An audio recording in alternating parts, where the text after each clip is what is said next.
یا ایہا الذین آمنوا، اے ایمان والو، اللہ کا پیغام مومنوں کے نام۔ الحمدللہ رب العالمین والصلاة والسلام علی سید المرسلین، اما بعد فاعوذ باللہ من الشیطان الرجیم، بسم اللہ الرحمن الرحیم۔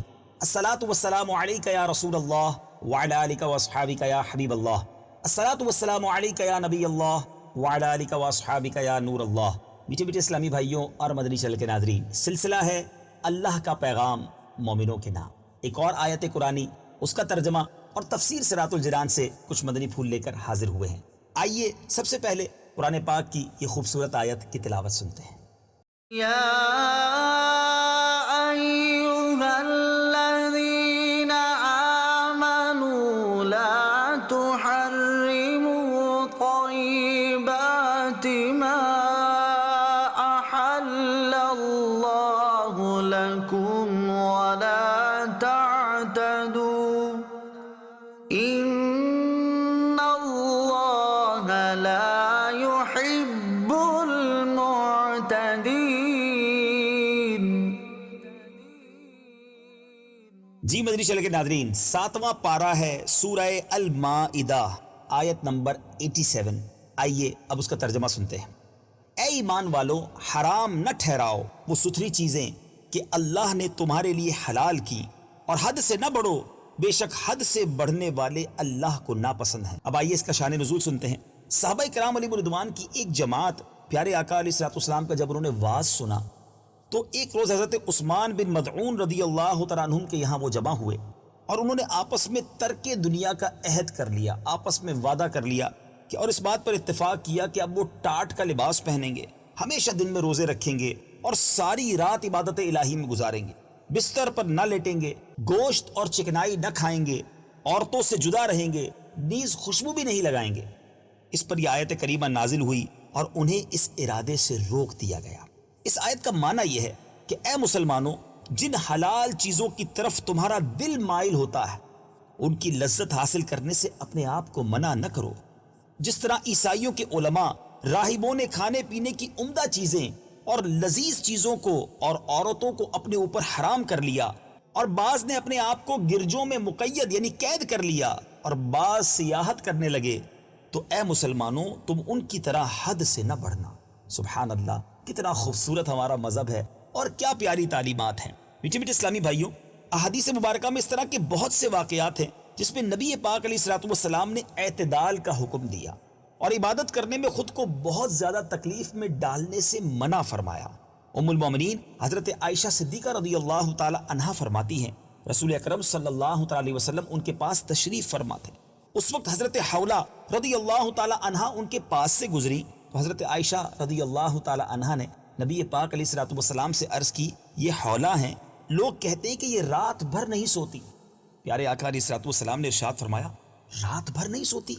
اتنا عمل کیا کرو جتنا آسانی سے کر سکو، بخدا اللہ تعالیٰ نہیں اکتائے گا لیکن تم اکتا جاؤ گے۔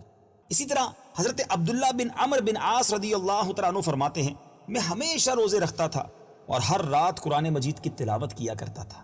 نبی کریم علیہ الصلوۃ والسلام کے سامنے میرا ذکر کیا گیا تو آپ علیہ الصلوۃ والسلام نے مجھے بلوایا، میں خدمت اقدس میں حاضر ہوا تو پیارے آقا علیہ الصلوۃ والسلام نے ارشاد فرمایا، مجھے یہ خبر ملی ہے کہ تم ہمیشہ روزے رکھتے ہو اور ہر رات قرآن مجید پڑھتے ہو۔ میں نے عرض کی، کیوں نہیں یا رسول اللہ صلی اللہ تعالی علیہ وسلم، لیکن میں نے اس عبادت سے صرف خیر کا ارادہ کیا ہے۔ سرکار عالی وقار صلی اللہ تعالی علیہ وسلم نے فرمایا، تمہارے لیے یہ کافی ہے کہ تم مہینے میں صرف 3 دن روزے رکھ لیا کرو۔ میں نے عرض کی، یا رسول اللہ صلی اللہ تعالی علیہ وسلم، میں اس سے افضل کی طاقت رکھتا ہوں۔ پیارے آقا نے فرمایا، تمہاری بیوی کا تم پر حق ہے، تمہارے مہمان کا تم پر حق ہے، تمہارے جسم کا تم پر حق ہے۔ تم اللہ تعالیٰ کے نبی حضرت داؤد علیہ الصلوۃ والسلام کے روزے رکھو کیونکہ وہ لوگوں میں سب سے زیادہ عبادت گزار تھے۔ میں نے عرض کی، اے اللہ کے پیارے نبی صلی اللہ تعالیٰ علیہ وسلم، حضرت داؤد کے روزے کس طرح کے تھے؟ ارشاد فرمایا، وہ 1 دن روزہ رکھتے اور 1 دن افطار کرتے تھے، اور فرمایا ہر ماہ میں 1 قرآن پاک ختم کیا کرو۔ میں نے عرض کی یا رسول اللہ صلی اللہ تعالی علیہ وسلم میں اس سے بھی افضل کی طاقت رکھتا ہوں. ارشاد فرمایا پھر 20 دن میں ایک قرآن ختم کر لیا کرو. میں نے عرض کی میں اس سے بھی افضل کی طاقت رکھتا ہوں. ارشاد فرمایا پھر 10 دن میں ایک قرآن ختم کر لیا کرو. میں نے عرض کی میں اس سے بھی افضل قرآن پڑھنے کی طاقت رکھتا ہوں.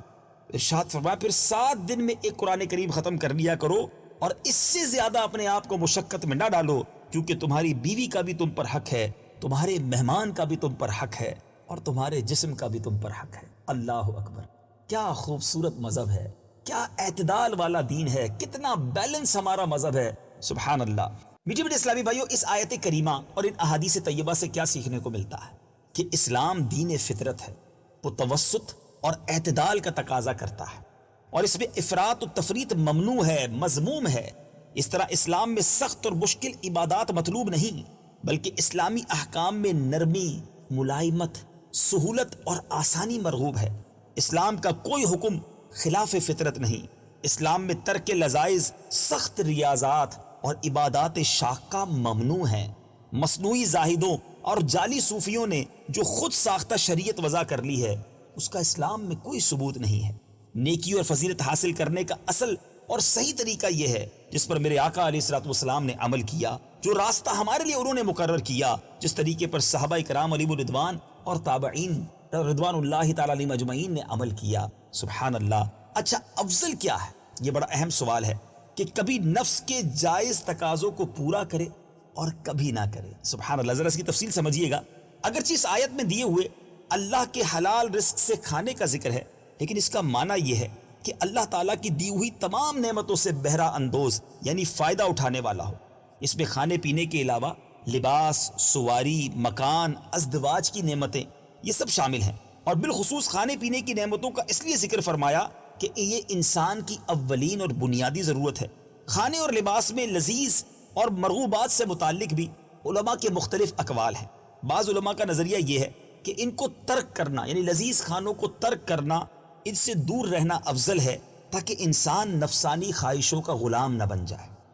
اور بعض علماء کی رائے یہ ہے کہ جب اللہ نے انسان کو وسعت دی ہے تو اس کو توسع یعنی ان چیزوں کو اختیار کرنا چاہیے. لذیذ کھانے, عمدہ لباس, خوبصورت مکان, اعلیٰ درجے کی سواریوں سے فائدہ اٹھانا چاہیے اور اللہ کا شکر بھی ادا کرنا چاہیے اور حقداروں کے حقوق بھی وہ ادا کرتا رہے. تاہم توسط یعنی درمیانی راہ جو ہے نا, اعتدال کی راہ, وہ زیادہ پسندیدہ ہے. یعنی کبھی تو مرغوبات نفسی یعنی لذیذ کھانے ہیں, اچھے لباس ہیں, اس سے حصہ لے اور کبھی نفس کے تقاضوں کو پورا نہ کرے تاکہ فقر اور غنا دونوں مرتبوں کا جامع بن جائے. سبحان اللہ. کیا بات ہے میرے رب کے کلام کی اور کیا بات ہے اسلامی تعلیمات کی. امید ہے اس خوبصورت آیت کا درس آج آپ نے سنا ہوگا.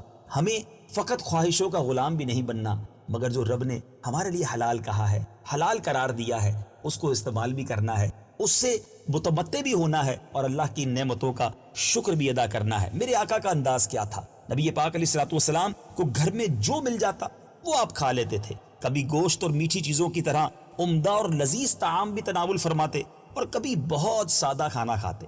آپ علیہ الصلوۃ والسلام نمک, زیتون کے تیل یا سرکے کے ساتھ جو کی روٹی بھی کھا لیا کرتے. کبھی آپ علیہ الصلوۃ والسلام بھوکے رہتے, پیٹ پر پتھر باندھتے, کبھی سیر ہو کر کھانا تناول فرماتے. غرض میرے آقا علیہ الصلوۃ والسلام کی سیرت طیبہ میں تنگ دستی اور خوشحالی, غنا اور فقر سب کے لیے نمونہ ہے. کیا بات ہے میرے آقا علیہ الصلوۃ والسلام کی مبارک ذات کی. اچھا, یہ ایک بڑی اہم بات سیکھنی ہے ناظرین. اس آیت مبارکہ میں پاکیزہ چیزوں کو حرام قرار دینے سے منع فرمایا. اس سے ان لوگوں کو بھی عبرت حاصل کرنی چاہیے جو مقبولانے بارگاہ الہی کی طرف منسوب ہر چیز پر حرام کے فتوے دینے لگ جاتے ہیں اور ہر چیز میں انہیں شرک ہی سوچتا ہے. اللہ کرے دل میں اتر جائے میری بات. قرآن پاک کی اس خوبصورت آیت, اس کا ترجمہ اور تفسیر سے امید ہے آج کا پیغام آپ نے لے لیا ہوگا. اگلے سلسلے میں اللہ کا پیغام مومنوں کے نام میں ایک اور آیت قرآنی, اس کا ترجمہ اور تفسیر کے مدنی پھول لے کر حاضر ہوں گے. مدنی چینل دیکھتے رہیے. صلو علی الحبیب صلی اللہ تعالی علی محمد صلی اللہ علیہ وسلم. یا ایہا الذین آمنوا, اے ایمان والو, اللہ کا